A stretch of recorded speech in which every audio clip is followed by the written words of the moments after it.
Hi friends, welcome back to my channel.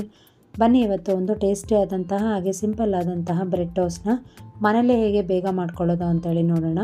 ಅದಕ್ಕೂ ಮುಂಚೆ ಇನ್ನೂ ಯಾರಾದರೂ ನನ್ನ ಚಾನಲ್ಗೆ ಸಬ್ಸ್ಕ್ರೈಬ್ ಮಾಡ್ಕೊಂಡಿಲ್ಲ ಅಂತೇಳಿದರೆ ಪ್ಲೀಸ್ ಸಬ್ಸ್ಕ್ರೈಬ್ ಮಾಡಿಕೊಂಡು ನನ್ನ ಚಾನಲ್ಗೆ ಸಪೋರ್ಟ್ ಮಾಡಿ. ಬನ್ನಿ ರೆಸಿಪಿನ ಸ್ಟಾರ್ಟ್ ಮಾಡೋಣ. ನಾನಿಲ್ಲಿ ಬ್ರೆಡ್ ಟೋಸ್ಟ್ ಮಾಡೋಕ್ಕೋಸ್ಕರ ಸ್ವಲ್ಪ ಇಂಗ್ರೀಡಿಯೆಂಟ್ಸ್ನ ಇಟ್ಕೊಂಡಿದ್ದೀನಿ. ಒಂದು ಮೀಡಿಯಮ್ ಸೈಜಷ್ಟು ಈರುಳ್ಳಿನ ಈಗ ಸಣ್ಣದಾಗಿ ಕಟ್ ಮಾಡಿ ಇಟ್ಕೊಂಡಿದ್ದೀನಿ. ಒಂದು ಮೀಡಿಯಮ್ ಸೈಜ್ ಟೊಮೊಟೊನ ಈಗ ಸಣ್ಣದಾಗಿ ಕಟ್ ಮಾಡ್ಕೊಂಡಿದ್ದೀನಿ. ಒಂದು ಮೀಡಿಯಮ್ ಸೈಜ್ ಕ್ಯಾರೆಟ್ನ ಈಗ ಸಣ್ಣದಾಗಿ ತುರಿದಿಟ್ಕೊಂಡಿದ್ದೀನಿ. ಒಂದು ಸ್ವಲ್ಪ ಎಲೆಕೋಸನ್ನ ಈಗ ಸಣ್ಣದಾಗಿ ಕಟ್ ಮಾಡಿ ಇಟ್ಕೊಂಡಿದ್ದೀನಿ. ಒಂದು ಅರ್ಧ ಭಾಗದಷ್ಟು ನಿಂಬೆಹಣ್ಣು, ರುಚಿಗೆ ತಕ್ಕಷ್ಟು ಉಪ್ಪು, ಹಾಗೆ 1 ಟೇಬಲ್ ಸ್ಪೂನಷ್ಟು ಅಚ್ಚ ಖಾರದ ಪುಡಿ, 1/4 ಟೇಬಲ್ ಸ್ಪೂನಷ್ಟು ಗರಂ ಮಸಾಲ, ಒಂದು ಸ್ವಲ್ಪ ಅರಿಶಿನ ಪುಡಿ, ಹಾಗೆ ನಾನಿಲ್ಲಿ ಸ್ವಲ್ಪ ಬೆಣ್ಣೆನ ತೊಗೊಂಡಿದ್ದೀನಿ. ಇದು ಮನೇಲೆ ಮಾಡಿರೋಂತಹ ಬೆಣ್ಣೆ. ಹಾಗೆ ಸ್ವಲ್ಪ ಕೊತ್ತಂಬರಿ ಸೊಪ್ಪು, ಸ್ವಲ್ಪ ಕರಿಬೇವು ಸೊಪ್ಪನ್ನ ಈಗ ಸಣ್ಣದಾಗಿ ಕಟ್ ಮಾಡ್ಕೊಂಡಿದ್ದೀನಿ. ಯಾಕಂತ ಹೇಳಿದ್ರೆ ಇಡೀ ಹಾಗೆ ಬಾಯಿಗೆ ಸಿಕ್ಕಿದ್ರೆ ಅಷ್ಟು ಚೆನ್ನಾಗಿರೋದಿಲ್ಲ ಅಂತ ಹೀಗೆ ಸಣ್ಣದಾಗಿ ಕಟ್ ಮಾಡಿದ್ರೆ ನಿಮಗೆ ಚೆನ್ನಾಗಿರುತ್ತೆ. ಹಾಗೆ 4 ರಿಂದ 5 ಟೇಬಲ್ ಸ್ಪೂನಷ್ಟು ಎಣ್ಣೆ, ನಾನಿಲ್ಲಿ 4 ಪೀಸಷ್ಟು ಬ್ರೆಡ್ನ ತೊಗೊಂಡಿದ್ದೀನಿ. ಬನ್ನಿ ಈಗ ರೆಸಿಪಿನ ಹೇಗೆ ಮಾಡೋದು ಅಂತೇಳಿ ನೋಡೋಣ. ನೋಡಿ, ನಾನೀಗ ಒಂದು ಪ್ಯಾನ್ ತೊಗೊಂಡಿದ್ದೀನಿ.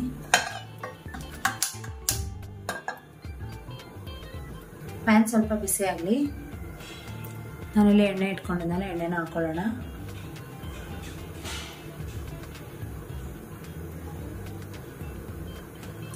ಎಣ್ಣೆ ಸ್ವಲ್ಪ ಚೆನ್ನಾಗಿ ಬಿಸಿ ಆಗಬೇಕು. ನಾನಿಲ್ಲಿ ನಿಮಗೆ ಇಂಗ್ರೀಡಿಯೆಂಟ್ಸ್ ತೋರಿಸುವಾಗ ಸಾಸಿವೆ ಮತ್ತು ಜೀರಿಗೆ ತೋರಿಸಿರಲಿಲ್ಲ. ಸೊ ನಾನಿಲ್ಲಿ 1 ಟೇಬಲ್ ಸ್ಪೂನಷ್ಟು ಸಾಸಿವೆ ಜೀರಿಗೆ ತೊಗೊಂಡಿದ್ದೀನಿ. ಅಂದರೆ ಅರ್ಧ ಟೇಬಲ್ ಸ್ಪೂನಷ್ಟು ಸಾಸಿವೆ, ಅರ್ಧ ಟೇಬಲ್ ಸ್ಪೂನಷ್ಟು ಜೀರಿಗೆ ತೊಗೊಂಡಿದ್ದೀನಿ.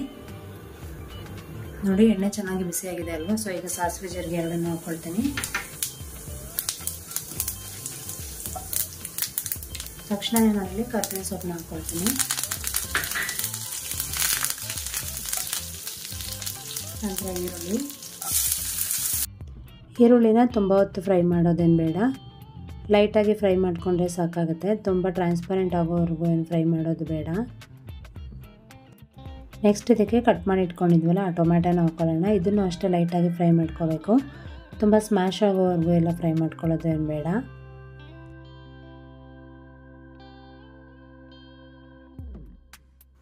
ಸ್ವಲ್ಪ ಉಪ್ಪು ಹಾಕ್ಕೊಂಡ್ರೆ ಇದೆಲ್ಲ ಬೇಗನೆ ಬೇಯುತ್ತೆ. ಹಾಗಾಗಿ ನಾನಿಲ್ಲಿ ರುಚಿಗೆ ಎಷ್ಟು ಬೇಕೋ ಅಷ್ಟು ಉಪ್ಪನ್ನು ಇವಾಗಲೇ ಸೇರಿಸ್ಕೊಳ್ತೀನಿ.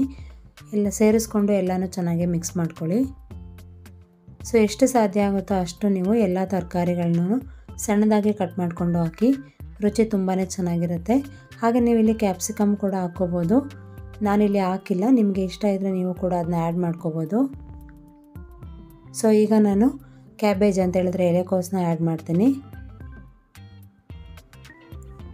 ಅದು ಸ್ವಲ್ಪ ಗಟ್ಟಿ ಇರುತ್ತೆ, ಹಾಗಾಗಿ ಅದು ಸ್ವಲ್ಪ ಕುಕ್ ಆಗೋಕ್ಕೆ ನಮಗೆ 1 ನಿಮಿಷ ಆದರೂ ಟೈಮ್ ಬೇಕಾಗುತ್ತೆ. ಸೊ ಎಲ್ಲನೂ ಚೆನ್ನಾಗಿ ಮಿಕ್ಸ್ ಮಾಡಿಕೊಂಡು ಹೀಗೆ ಚೆನ್ನಾಗಿ ಫ್ರೈ ಮಾಡ್ಕೊಳ್ಳಿ.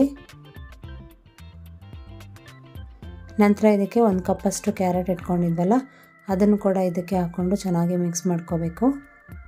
ನಂತರ ಎಲ್ಲ ಸ್ಪೈಸಸ್ಸು ಅಂತ ಹೇಳಿದ್ರೆ ಅಚ್ಚ ಖಾರದ ಪುಡಿ, ಗರಂ ಮಸಾಲ, ಹಾಗೆ ಅರಿಶಿನ ಪುಡಿನೂ ಮಿಕ್ಸ್ ಮಾಡಿಕೊಂಡು ನೀಟಾಗಿ 1 ನಿಮಿಷ 75% ಕುಕ್ ಆಗೋವರೆಗೂ ಎಲ್ಲನೂ ಚೆನ್ನಾಗಿ ಫ್ರೈ ಮಾಡ್ಕೋಬೇಕು ನಾವು. ಹಾಗೆ ನಾನಿಲ್ಲಿ ಹಸಿರು ಮೆಣಸಿನ್ಕಾಯಿನ ಹಾಕಿಲ್ಲ. ನೀವು ಬೇಕಿದ್ರೆ ಹಸಿರು ಮೆಣಸಿನ್ಕಾಯಿನ ಕೂಡ ಹಾಕೋಬೋದು. ಆದರೆ ಮಕ್ಕಳಿಗೆ ಕೊಡ್ತೀರಾ ಅಂತ ಹೇಳಿದ್ರೆ ಆದಷ್ಟು ಅವಾಯ್ಡ್ ಮಾಡಿ, ಖಾರ ಪುಡಿನೇ ಹಾಕಿ. ದೊಡ್ಡವ್ರು ತಿಂತೀರಾ ಅಂತ ಹೇಳಿದ್ರೆ ಸ್ವಲ್ಪ ಹಸಿರು ಮೆಣಸಿನ್ಕಾಯಿನ ಆ್ಯಡ್ ಮಾಡ್ಕೊಳ್ಳಿ. ಒಂದು 30 ಸೆಕೆಂಡ್ ಹಾಗೆ ಬಿಡಿ. ನಂತರ ಫ್ಲೇಮ್ನ ಆಫ್ ಮಾಡಿಕೊಂಡು ಕಟ್ ಮಾಡಿ ಇಟ್ಕೊಂಡಿದ್ವಲ್ಲ ಕೊತ್ತಂಬರಿ ಸೊಪ್ಪನ್ನ ಅದನ್ನೆಲ್ಲ ಹಾಕಿ ಚೆನ್ನಾಗಿ ಮಿಕ್ಸ್ ಮಾಡಿಕೊಂಡ್ರೆ ನಿಮಗೆ ಬ್ರೆಡ್ ಟೋಸ್ಟ್ಗೆ ಬೇಕಾಗಿರುವಂತಹ ಸ್ಟಫಿಂಗ್ ರೆಡಿ ಆಗುತ್ತೆ. ಈಗ ಬೇಕಾದರೆ ನೀವು ಉಪ್ಪು ಮತ್ತು ಖಾರ ಏನಾದರೂ ಕಡಿಮೆ ಆಗಿದ್ದರೆ ನೋಡಿ ಉಪ್ಪು ಮತ್ತು ಖಾರನ ಆ್ಯಡ್ ಮಾಡ್ಕೋಬೋದು. ಸ್ಟಫಿಂಗ್ ಎಲ್ಲ ಪೂರ್ತಿ ತಣ್ಣಗಾದ್ಮೇಲೆ ನಾನಿಲ್ಲಿ ನಿಂಬೆಹಣ್ಣನ್ನು ಫೈನಲಾಗಿ ಹಾಕ್ಕೊಳ್ತಾ ಇದ್ದೀನಿ. ನೀವು ಜಾಸ್ತಿ ಹುಳಿ ಇಷ್ಟಪಡ್ತೀರಾ ಅಂತೇಳಿದ್ರೆ ಜಾಸ್ತಿ ಹಾಕ್ಕೊಳ್ಳಿ, ಇಲ್ಲ ಸ್ವಲ್ಪನೇ ಸಾಕು ಟೇಸ್ಟಿಗೆ ಅಂತೇಳಿದ್ರೆ ಸ್ವಲ್ಪ ನೀವು ನಿಂಬೆಹಣ್ಣನ್ನು ಸೇರಿಸ್ಕೋಬೋದು. ಈಗ ಚೆನ್ನಾಗಿ ಎಲ್ಲನೂ ಮಿಕ್ಸ್ ಮಾಡ್ಕೊಳ್ಳಿ. ನೋಡಿ, ಈಗ ಸ್ಟಫಿಂಗಿಗೆ ರೆಡಿಯಾಗಿದೆ. ಸೊ ಬನ್ನಿ ಈಗ ಬ್ರೆಡ್ನ ರೆಡಿ ಮಾಡ್ಕೊಳ್ಳೋಣ. ನಾನಿಲ್ಲಿ ರೊಟ್ಟಿ ಮಾಡ್ತಾರಲ್ಲ ಆ ಹಂಚನ್ನು ಬಳಸ್ತಾ ಇದ್ದೀನಿ. ನೀವು ಬೇಕಾದ್ರೆ ತವಾ ಕೂಡ ಬಳಸ್ಬೋದು. ಸೊ ಹಂಚು ಚೆನ್ನಾಗಿ ಬಿಸಿ ಆಗಬೇಕು. ಇದು ಬಿಸಿ ಆಗಿದ್ದ ಕೂಡಲೇ ಸ್ವಲ್ಪ ಬೆಣ್ಣೆನ ಇದ್ರ ಮೇಲೆ ಹಾಕ್ಕೊಂಡು ಚೆನ್ನಾಗಿ ಸ್ಪ್ರೆಡ್ ಮಾಡಿಕೊಂಡು ಬ್ರೆಡನ್ನು ಎರಡೂ ಕಡೆ ಲೈಟಾಗಿ ಫ್ರೈ ಮಾಡ್ಕೋಬೇಕು. ನೀವು ಬೆಣ್ಣೆ ಇಷ್ಟಪಡ್ತೀರಾ ಅಂತ ಹೇಳಿದ್ರೆ ಬೆಣ್ಣೆ ಹಾಕ್ಕೊಳ್ಳಿ, ಇಲ್ಲ ನನಗೆ ತುಪ್ಪನೇ ಇಷ್ಟ ಅಂದರೆ ತುಪ್ಪ ಕೂಡ ಹಾಕೋಬೋದು. ಸೊ ಈಗ ಲೈಟಾಗಿ ಎರಡೂ ಕಡೆ ಬಿಸಿ ಮಾಡಿಕೊಂಡ್ರೆ ಸಾಕಾಗುತ್ತೆ. ಸೊ ಇದೇ ರೀತಿ ನಾನು ಮಿಕ್ಕಂತಹ ಬ್ರೆಡ್ ಪೀಸಸ್ನು ಕೂಡ ಹೀಗೆ ಲೈಟಾಗಿ ಫ್ರೈ ಮಾಡಿಕೊಂಡು ಬರ್ತೀನಿ. ನಾನಿಲ್ಲಿ 4 ಪೀಸ್ ಬ್ರೆಡ್ನ ಬಿಸಿ ಮಾಡ್ಕೊಂಡಿದ್ದೀನಿ. ಹಾಗೆ ಸ್ಟಫಿಂಗ್ ಕೂಡ ರೆಡಿಯಾಗಿದೆ ಅಲ್ವಾ. ಸೊ ಈಗ ಬ್ರೆಡ್ ಟೋಸ್ಟ್ನ ಹೇಗೆ ಮಾಡೋದು ಅಂತ ನೋಡೋಣ ಬನ್ನಿ. ಸೊ ನಾನಿಲ್ಲಿ ಅಗಲವಾದಂತಹ ಒಂದು ಪ್ಲೇಟ್ ತೊಗೊಂಡಿದ್ದೀನಿ. ಇದಕ್ಕೆ ನಾವು ಬಿಸಿ ಮಾಡ್ಕೊಂಡಿರೋಂತಹ 1 ಪೀಸ್ ಬ್ರೆಡ್ನ ಇಟ್ಕೊಂಡಿದ್ದೀನಿ. ಇದಕ್ಕೆ ನಾನಿಲ್ಲಿ 2 ರಿಂದ 3 ಟೇಬಲ್ ಸ್ಪೂನಷ್ಟು ಸ್ಟಫಿಂಗಿಗೆ ರೆಡಿ ಮಾಡ್ಕೊಂಡಿರೋ ಅಂಥದ್ದನ್ನ ಇದಕ್ಕೆ ಹಾಕ್ಕೊಳ್ತೀನಿ. ಸೊ ನೀವು ಸ್ಟಫಿಂಗ್ ಜಾಸ್ತಿ ಇಷ್ಟಪಡ್ತೀರಾ ಅಂತ ಹೇಳಿದ್ರೆ ಜಾಸ್ತಿ ಹಾಕ್ಕೊಳ್ಳಿ, ಇಲ್ಲ ಅಂದರೆ 2 ರಿಂದ 3 ಟೇಬಲ್ ಸ್ಪೂನಷ್ಟು ಸಾಕಾಗುತ್ತೆ. ಸೊ ನಂತರ ಕೈಯಿಂದ ಹೀಗೆ ಎಲ್ಲ ಕಡೆ ನೀಟಾಗಿ ಸ್ಪ್ರೆಡ್ ಮಾಡಿಕೊಂಡು ಇನ್ನೊಂದು ಪೀಸ್ ಬ್ರೆಡ್ನ ಮೇಲಿಂದ ಇಟ್ಕೊಳ್ಳಿ. ನೋಡಿ ಈಗ ಫಿಲ್ಲಿಂಗ್ ಎಲ್ಲ ಆಯ್ತಲ್ಲ. ಈಗ ಇದನ್ನು ಕಟ್ ಮಾಡಿಕೊಂಡು ನೀವು ಸರ್ವ್ ಮಾಡ್ಬೋದು. ನೀವು ಹೀಗೂ ಕೂಡ ಮಾಡ್ಬೋದು, ಇಲ್ಲ ಅಂತಂದರೆ ಡೈರೆಕ್ಟ್ ನೀವು ತವಾದ ಮೇಲೇ ಬ್ರೆಡ್ನ ಇಟ್ಟು ಅದಕ್ಕೆ ಫಿಲ್ಲಿಂಗ್ನ ಮಾಡಿ ಹೀಗೂ ಕೂಡ ಬಿಸಿ ಮಾಡಿಕೊಂಡು ತಿನ್ಬೋದು.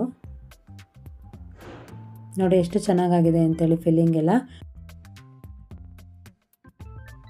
ಸೊ ಹಾಗೆ ನಾನು ಇನ್ನೊಂದು ಬ್ರೆಡ್ ಟೋಸ್ಟ್ ಕೂಡ ಮಾಡ್ಕೊತೀನಿ. ಸೊ ನೀವು ಇದನ್ನ ಹೀಗೆ ಕೂಡ ತಿನ್ಬೋದು, ಇಲ್ಲ ಅಂತ ಹೇಳಿದ್ರೆ ಕಟ್ ಮಾಡಿ ಕೂಡ ತಿನ್ಬೋದು. ನೋಡಿ ಎಷ್ಟು ಚೆನ್ನಾಗಿ ಕಾಣ್ತಿದೆ ಅಂತ. ಟೇಸ್ಟ್ ಕೂಡ ಅಷ್ಟೇ ತುಂಬಾ ಚೆನ್ನಾಗಿತ್ತು.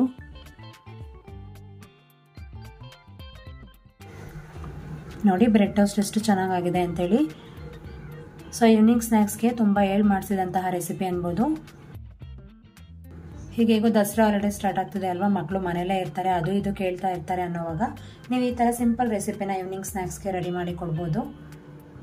ಸೊ ನಿಮಗೆ ಈ ರೆಸಿಪಿ ತುಂಬಾ ಇಷ್ಟ ಆಗಿದೆ ಅಂತ ಅಂದ್ಕೊಂಡಿದ್ದೀನಿ. ನಿಮಗೆ ಈ ವಿಡಿಯೋ ಏನಾದರೂ ಇಷ್ಟ ಆಗಿದೆ ಈ ವಿಡಿಯೋಗೆ ಒಂದು ಲೈಕ್ ಕೊಡಿ. ಹಾಗೆ ನಿಮ್ಮ ಫ್ರೆಂಡ್ಸ್ ಆ್ಯಂಡ್ ಫ್ಯಾಮಿಲಿ ಮೆಂಬರ್ಸ್ ಜೊತೆ ಶೇರ್ ಮಾಡ್ಕೊಳ್ಳಿ. ಹೀಗೆ ನನ್ನ ಚಾನಲ್ಗೆ ಸಪೋರ್ಟ್ ಮಾಡ್ತಾಯಿರಿ. Thank you for watching this video. ನಾನು ನಿಮಗೆ ನೆಕ್ಸ್ಟ್ ವಿಡಿಯೋ ಜೊತೆ ಮತ್ತೆ ಸಿಗ್ತೀನಿ. ಅಲ್ಲಿವರೆಗೂ ನಮಸ್ಕಾರ. Take care.